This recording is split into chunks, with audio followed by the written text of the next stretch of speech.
How are you? Oh my gosh, it's so good to see you. I'm sorry it's been so long since we've gotten together. I have been so busy. I don't even have time to get together like you guys do. I know what you mean. I'm so glad I get to see you because honestly, I had my kids' championship game. Then I had to bake this cake for someone who had a baby, and so it needed to be 3-tier, but I just, oh my gosh, so I'd fit it in. You guys, I have not slept in weeks with my husband training for his Ironman. I remember we've when I did been my there. second Ironman. That was, Yeah, well, because you called me for advice, because from my fourth. Anyway, I'm so glad we got into that. That's really cute. Welcome to The Lisa Show, where we take a good look at life. And if we're being totally honest, we take a look at other people's lives as well. And that's what we're talking about, comparison. We all do it. How can we use that kind of comparison to help increase our self-care instead of beat ourselves up? Well, I brought in the Council of Moms.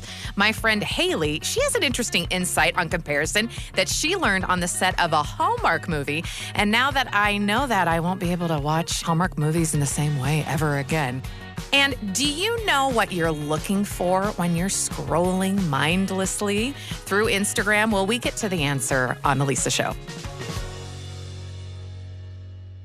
We're all kind of stuck in comparison. We talk about it all the time. We see on social media unrealistic claims of how we should look, how we should act, how much money we should have, how we show off, and it affects our bodies and our relationships and our parenting and everything. And we know that it's gotten out of control, and we get stuck in that loop of comparison. So knowing that there's a good and bad comparison, how can we go deeper than just the superficial in order to really take care of ourselves and the people we love? Welcome to the Council of Moms, where we solve life's lessons by telling you what not to do. Just kidding. But a little bit of truth. And with us today, we have... Hi, I'm Haley Smith, and I have 4 kids. I have 2 adult children and 2 teenagers, and nobody needs me, and I don't know what my purpose is anymore. Okay, good. So we're getting right into it. And also with us... Yes. Hi, I'm Tanya Quinn. I have 4 kids, and I have a tween, a kid, and a toddler who thinks she knows everything. Oh, fun. I'm definitely needed, and luckily I have a 4-year-old to tell me what to do. And the 4th in the mix, he's already taken care of. He's in heaven, so he's great. Yeah, so he's great. Thanks for being here on the council. And I want to ask you, in your many years just of living, not just motherhood, but just in your life, when you kind of sort of look around, in a general sense, how do you deal with comparison? I have identical twin girls, and they're so funny. We've always tried really hard to not, have there be comparisons between them, and they're funny. They're kind of they really own that. They said they went into class one day. Their history teacher or something said, "So, which one of you is smarter?" And one of my girls just turned to him and looked him right in the face and said, "Seriously?"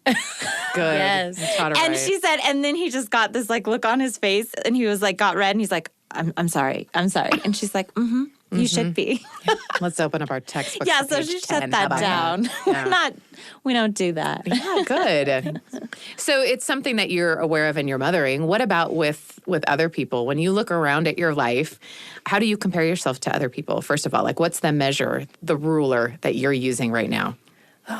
The worst ruler is the one when I get stuck comparing myself to what I think I'm supposed to look like. Oh, you mean your ideally is My your ideal version, imaginary self. Oh, that's fun. That's the worst comparison spot. Yeah. And so right now the struggle is putting it in the right context. I was just telling a friend we were comparing bodies because that's that's always a good time. that's a safe path to go down. And more on that later, right? And I said, well, what body am I comparing it to? Because if we go back just a few hundred years, I'm a Renaissance queen. Yeah. Okay, I can afford bread. Yeah. I am you're the someone you 1%. want. 1% Yes, of elite. the 1%. And so, like, I'm just not in the right spot where someone would absolutely want to be painting. Stop it. I want to paint Right? now. And so I just think that's my constant having to remind myself of, okay, you're comparing yourself, but is it to the right? Is it constant? You use that word. I think it has to be constant that I remind myself. If I'm not on top of reminding myself of you birthed children, you moved that piece of furniture when your husband was out of town. Like, if you I'm do not being stuff. intentional about what I can do, it's very easy to remember what I can't. Ooh, I love that. So, I mean, I hate that you do it. But I love that you pointed it out as a way of, like, sometimes our comparisons aren't another person specifically, but they're this idealized version of ourselves, an expectation. Yeah, for sure. I think I cared more when I had younger kids and I was in my 20s. Like, I was like wondering, like, I'm like, I don't know how to be a parent. I didn't, read a lot of books on it. I'm just trying to figure it out. And yeah, just as my kids got older and as I got older, even though that's when social media came into play, I realized that wasn't helpful. Like, I don't follow people on social media that I don't know, because then I don't necessarily know their journey. And it's a lot easier for me to compare myself to someone's, best self. With that saying, we compare our worst selves to someone else's best self that they put out good there. at that. And so I just don't choose to follow people that I don't know and I don't know their journey. And then honestly, I just don't really care what everyone else is doing. it's liberating. It is really liberating. I mean, I used to get hung up on, I don't do all these fun, Pinterest-worthy things. And now I'm like, yeah, I don't care. I don't have time for that. And Do you ever everyone's care, though, happy. just a little bit? Well, of course. I mean, every once in a while, you're just going to pile on yourself, right? And be like, oh, I don't know. Our Halloween could have been better if we Usually it's carved then a that- pumpkin. yeah. I mean, My daughter What? actually said to me, she goes, remember when you used to carve pumpkins? And I was like, well. That's Well, I great. live out east, and if you carve a pumpkin, it rots in 2 days. So we paint pumpkins. So you can't get mad that you didn't carve a pumpkin because it would rot. But you can do the equivalent of carve a pumpkin for every month of the year. Right, exactly. Right? Of like, why didn't we do this one thing? Yeah. I'll tell you what trips me up. Because usually I think, I don't even care. I have 5 kids and I've been around the block. And I know about social media because I started raising kids without it. And then, I'm smart and I'm savvy. And I also have a good education. Listen, there are moments that trip me up. And usually it's associated with my grief. Yep. It's when something happens and I'm like, and that too. And it just reminds me of a dream that I won't ever get, a dream unfulfilled. So it doesn't necessarily always come from another person, but sometimes another person can unknowingly trip it. Yep. Like, this is the worst one. After my husband died, and I know I talk about this a lot, but this is where I live. I'm just laying it out. This is, I wish I didn't have to use this example.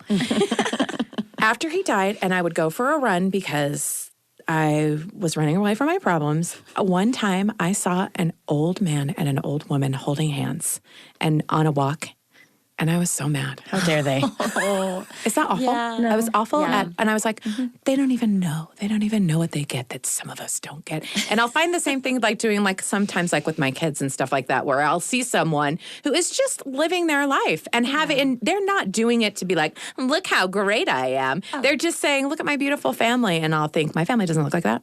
Oh, okay. Yeah. Do you know what I mean? And that to me is tricky because I might have gotten over when I was younger, the whole money thing and the whole being really crafty and having things be beautiful and making wonderful meals that my children would eat. And that ideal, I totally get. And I still think that that's really strong. And I was overconfident and thought, I'm so great. I'm so over that. I don't even care. And then smacked me in the face like a 2x4. Yep. Oh, but you care about this comparison. Yep. Oh, but you hate this one. And it was one that I had never thought about. So I do feel like it's a constant in life and that it has to be in check. Yep. And that's why I compare to the ideal or the imaginary, because the times I get tripped up is when I find myself thinking about what was what could have been. Yes. They're imaginary. It's not real. They're not real. And so I have to constantly remind myself what is and what will be.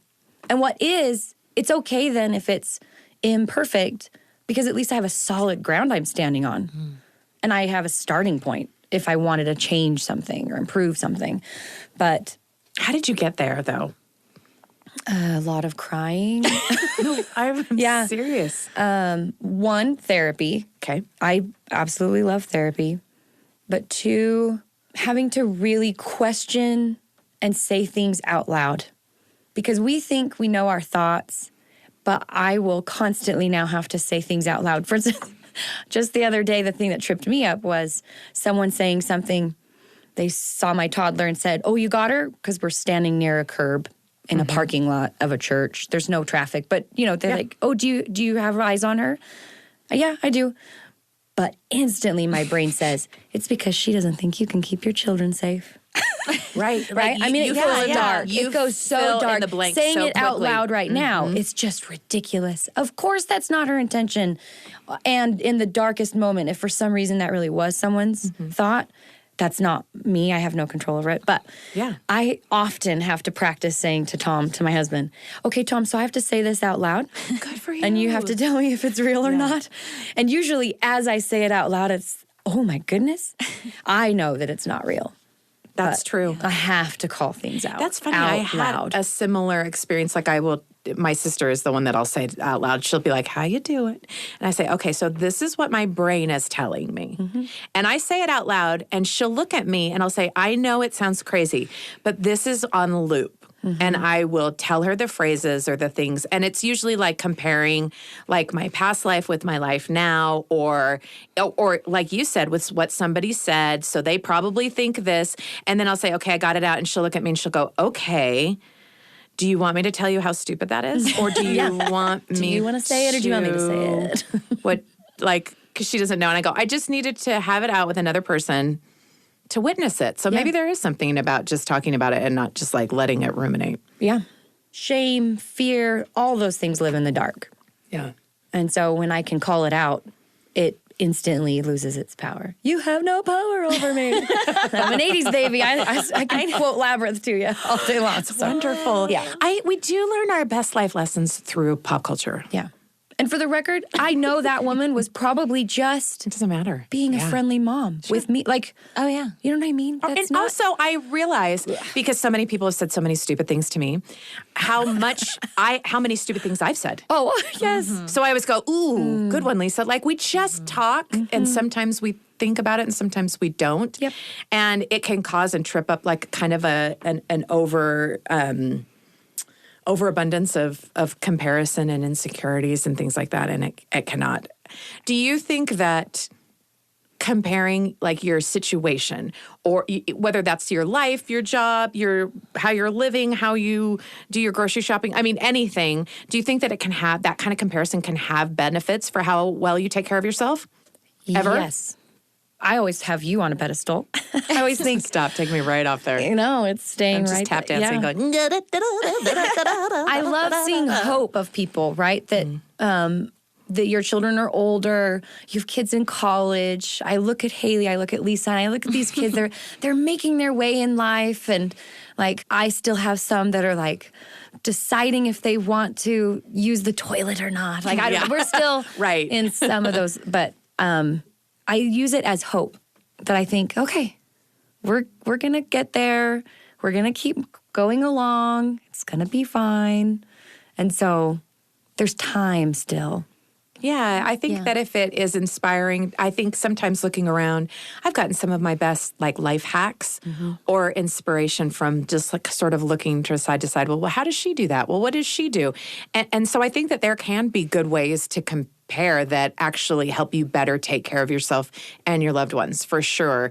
I just feel like it's a very slippery slope. I feel like it has to be like, you have to be sort of vigilant on your filtering process. Right. Otherwise, you could take the best of her and then take the best of her, and not one human person could do all the things that the cumulative effect of the great things that your friends are doing could do in one day. Well, I think it just depends on what your ultimate goal is, right? Because, like, for me, I grew up in a very dysfunctional household. So going into parenting, I'm like, I don't really have a great model for this.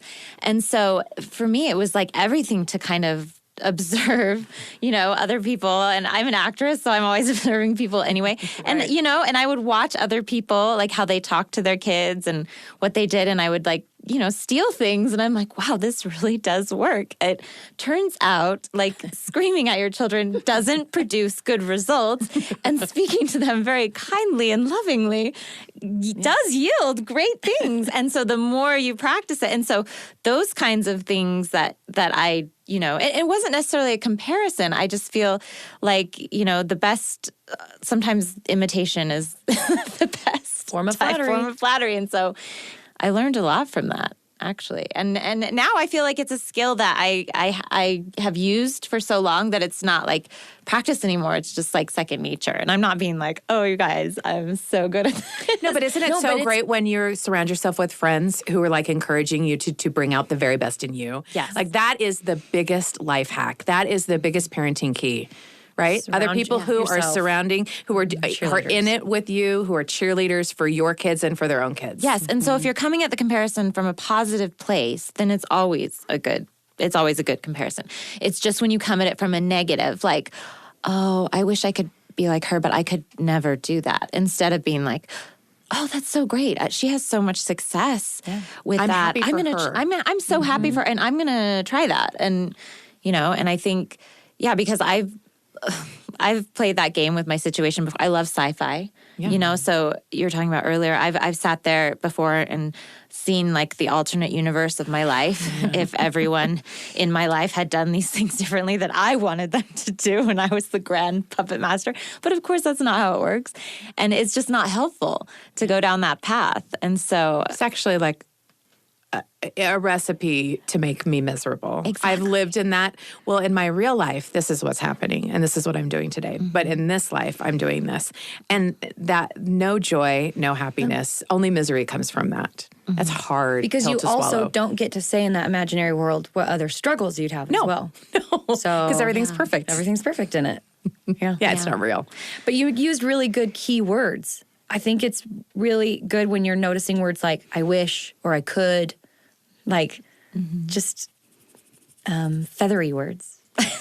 They're just I also feel like you guys are really good at using humor as a way to realign. Oh yeah, but my kids are onto it. No, because it's my coping mechanism is that I'll sing instead of yell.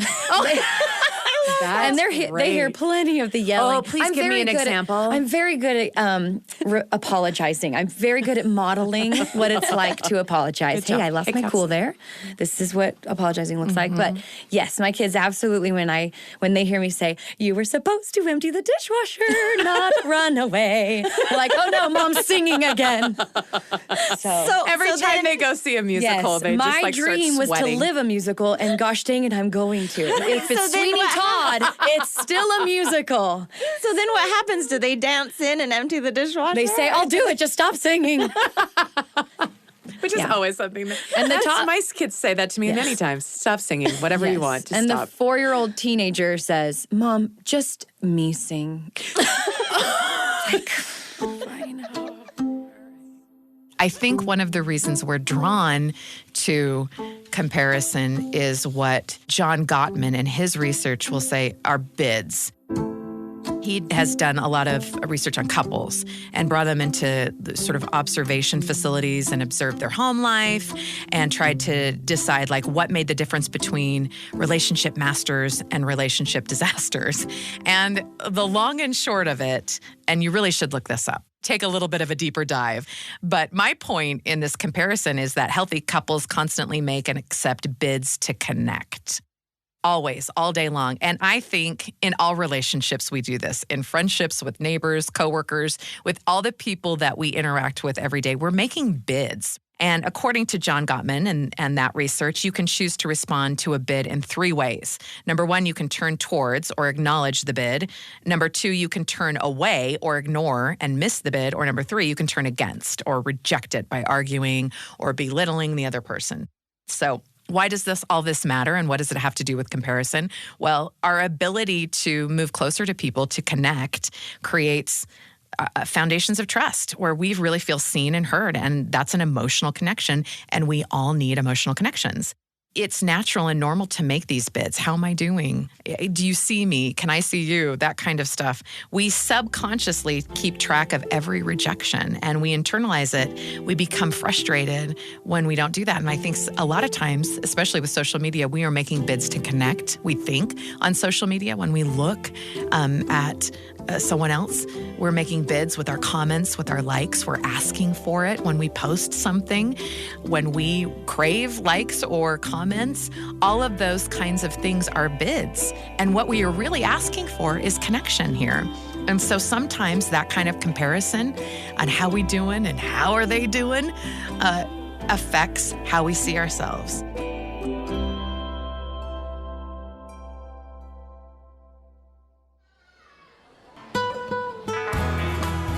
Yeah, no, it's great. And like our marriage, you guys, like, oh, it's like better than ever. And like, look at this ring he just gave me like the other day. Like, I keep telling my husband, do something for yourself. He's like, no, honey, for you. I want you to go get a massage. I'm going to do the dishes. I'm putting the kids to bed. that is so funny. I can't remember the last time my kids didn't put themselves to bed. It's just crazy run when your upstairs. kid. Yes, my kids And do go to the bed. same thing. They put themselves to bed, but it's so cute. The other night, Mackenzie and McKaylee, like they totally like cleaned the kitchen, like before they went to bed. And I was like, "You guys, what are you doing?" They're like, "You just have worked so hard, Mom, and we just wanted to give you a break." And they had the whole house done.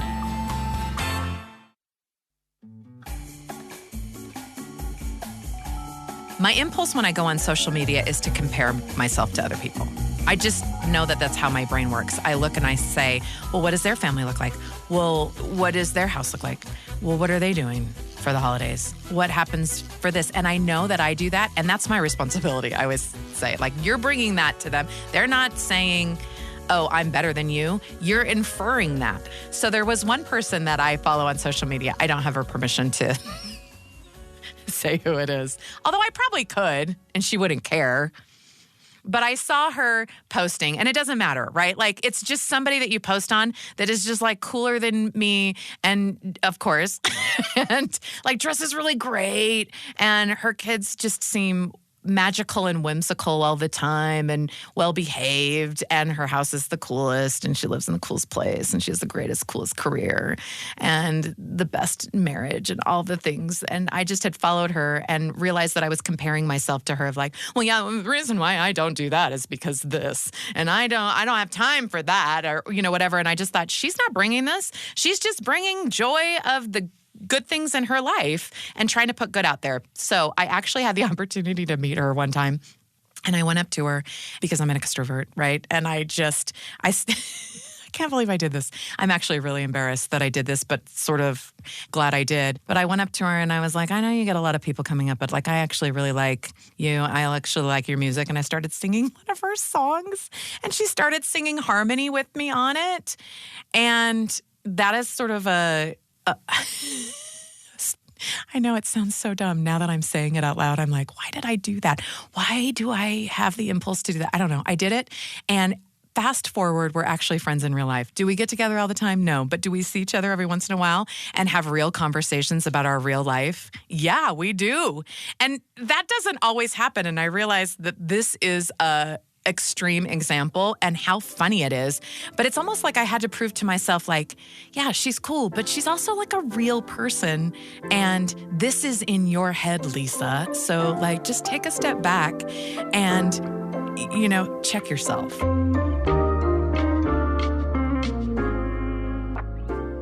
And it's funny because now I have a real connection. And now when I'm scrolling through, you know, obviously I still follow her and I comment and I feel like I'm talking to a friend, which is great because then it adds to it. Even though our lives look super, super different, you know, it's easier for me to be happy about it when I see her. And it's easier to translate that to other accounts too that I follow that I think, oh, you know what? I wonder if I would be friends with her in real life. And that's kind of the measure that I do to follow people. And honestly, it has helped me like with the comparison because I just think we all have our stuff.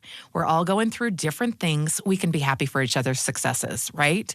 Like just like I want people to be happy for my successes, knowing that I've had huge losses, I need to extend that to someone else. And that's really helped me with comparison. Have your kids ever had an experience with that of like where they're constantly comparing themselves to somebody else? Or has there been like one person like that for you ever that you were constantly comparing yourself with, like that you think, oh, I'll never live up to what they're doing? My favorite thing is when people are authentic and genuine. And that is what I try to do. So I just love it when I can get together with my friends and we just talk about like, I really screwed up at this, or I'm really bad at this. And we're all just kind of commiserating instead of being like, well, this week, you guys, I worked out 7 times and I put up my Christmas tree 10 weeks before everyone, I'm just like, yeah, what? Like, nobody cares about that. That's why, like last year, my sister-in-law, who I've always looked up to, she's younger than me, I've always looked up to as someone who just has it all together. I'm like, I don't think she sleeps. She's always like on the ball. Her house is always organized, like it's great. Last year, I was talking to her and she's like, I didn't even decorate my tree this year. She goes, I put it up and I never decorated it. And like I think my mind exploded. Because like for me, thinking of her, I was like, that would never happen in her. Are you okay? Yeah. And she was, I just felt, I was like, no, we're finally at a place where we can just be real with each other and just be honest and just be like, yeah, sometimes I don't have everything together, and that's okay. Who cares? It's so refreshing. Some people are good at it and some people are not. And I think that getting through the comparison is like getting past this sort of preliminary, oh, you seem like this type of person. How do you get that out of other people? Humor. I try. I mean, some people are just, you cannot crack them. I mean, but you try. Yeah. Haley's looking at me with wide eyes because we know a lot of the same people. And you try and you try and you try and you're like, oh, I'm going to get him with this one. And it's like, nothing. I got nothing.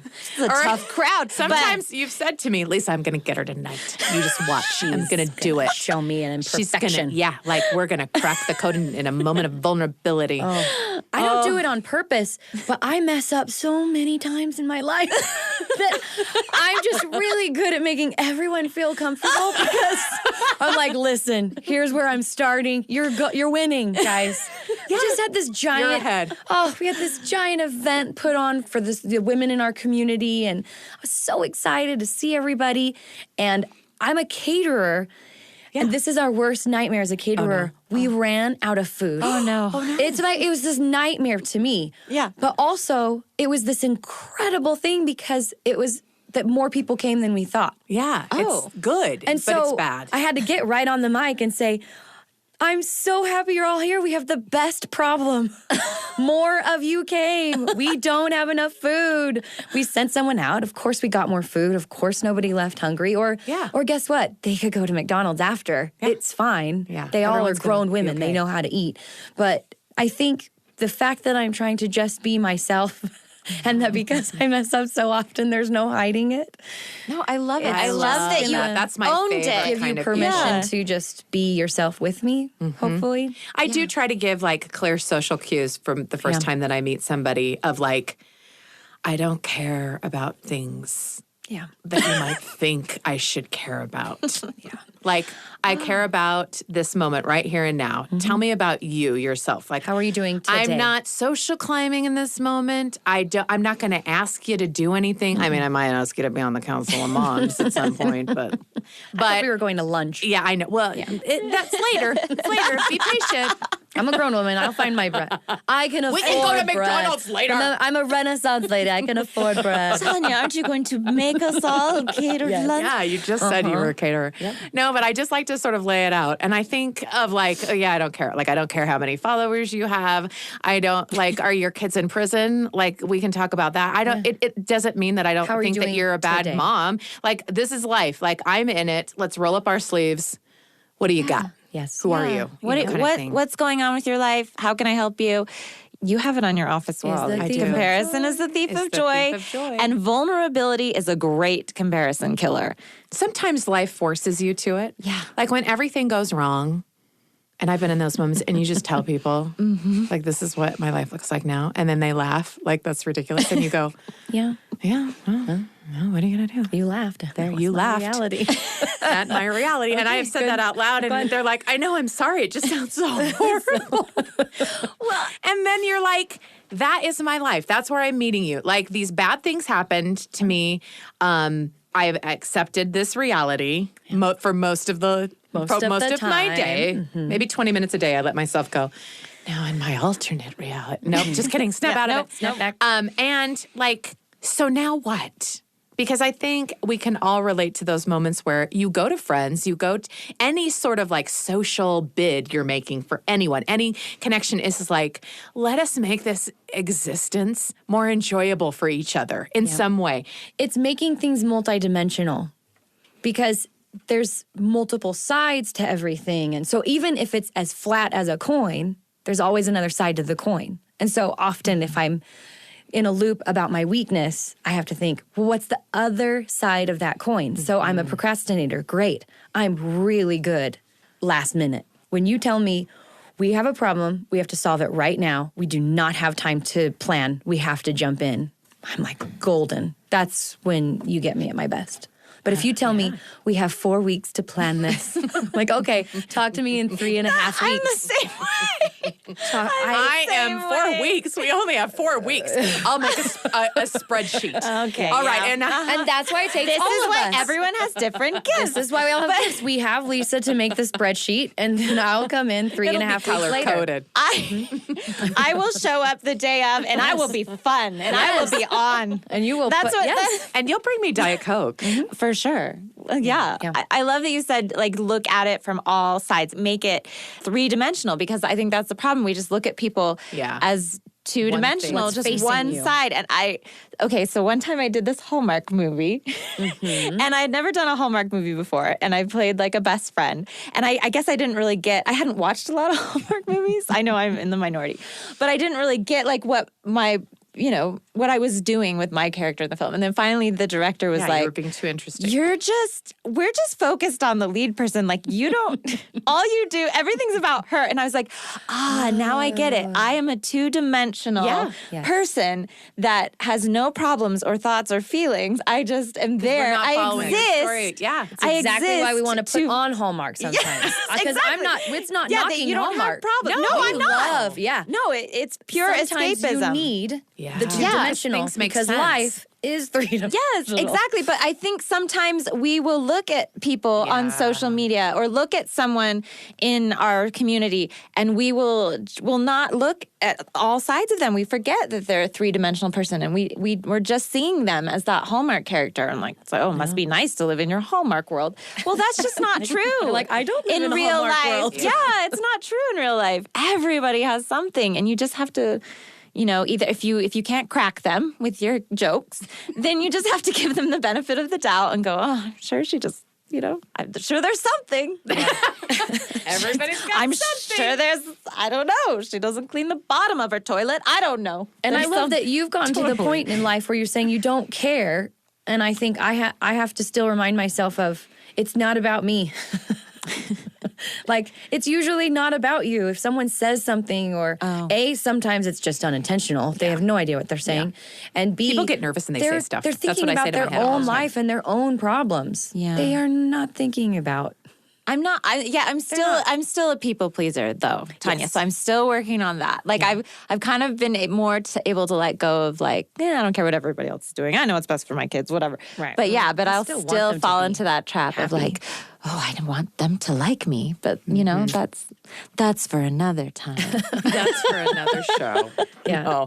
No, I appreciate your vulnerability. I do think that humor is a great way to do it. If you can't, it's that authenticity of just saying, this is just trying not to be something you're not. Yep.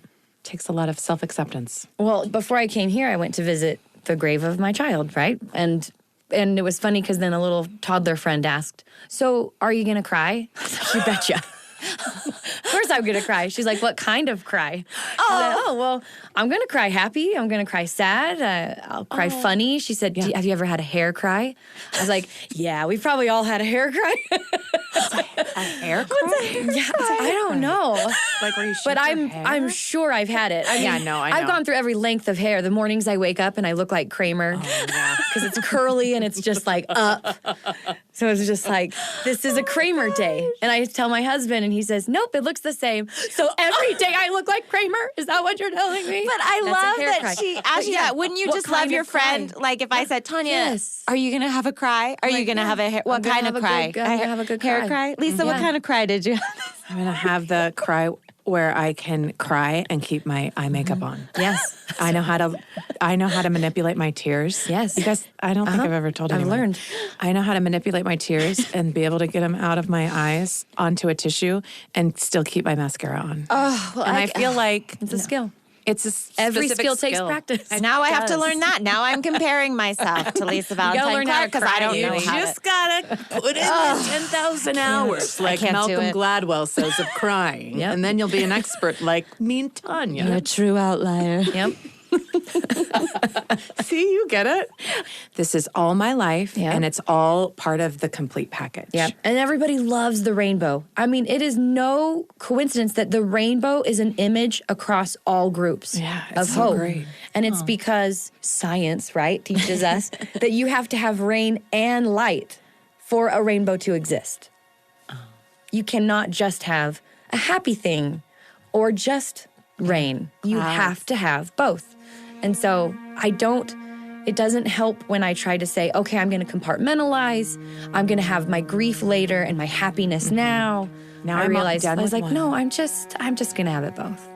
I'll have a happy and sad. I think that's really beautiful. That's awesome. Just I think feel I want to all end of on it. that because I don't think I could say anything past that. See, I've already ruined it. Like, talking. That was beautiful. I just want to validate you. Think about that for a long time. Part of you is always looking around comparing, whether you like it or not. I think it's unavoidable. It's the same thing that lets you put yourself in someone else's shoes. So while some days you wish maybe you could turn it off, not all comparison is bad. It's part of the same tool set that helps us become more sensitive to other people. You hear an insensitive comment, you make a mental note to not be that person. I do it with my kids all the time when they're saying, well, so-and-so did this and this happens. And we talk it through and I say, well, why does it bother you? And they come to a conclusion and then it reveals what their values are. Oh yeah, I don't want to be like that. I want to be honest. I want to be trustworthy. I want to be kind. These are great things to be able to look for an internal change. When we compare ourselves superficially, it makes us feel lacking. When we go a little bit deeper, we get to know each other. We have those kinds of connection. That kind of comparison becomes a little bit more productive when people are making bids for connection and when we're making bids for connection. If we can answer each other in an honest, authentic way, we're going to be okay. One of the reasons I was up all night, I was helping my daughter with her application to Harvard. I mean, it's all her. Like, That's I so can't great take that she any credit. applied because we just had to which of these scholarships do we choose, but good for her going after something. It's so hard. Oh my gosh, it hurts so bad. And that's improv. See? And who knows if we can use it or not, but I... The Lisa Show is a production of BYU Radio. It's hosted by Lisa Valentine Clark and produced by McKay Menden and Becca Hurley, with help from Michael Combs and music and post-production by Sam Clausen. We don't compare ourselves to other podcasts, but other people do. So if you like the show, please leave us a rating on Apple Podcasts or Spotify. It goes such a long way. If you'd like to get in touch with us, we're on Facebook and Instagram. We read and respond to every message.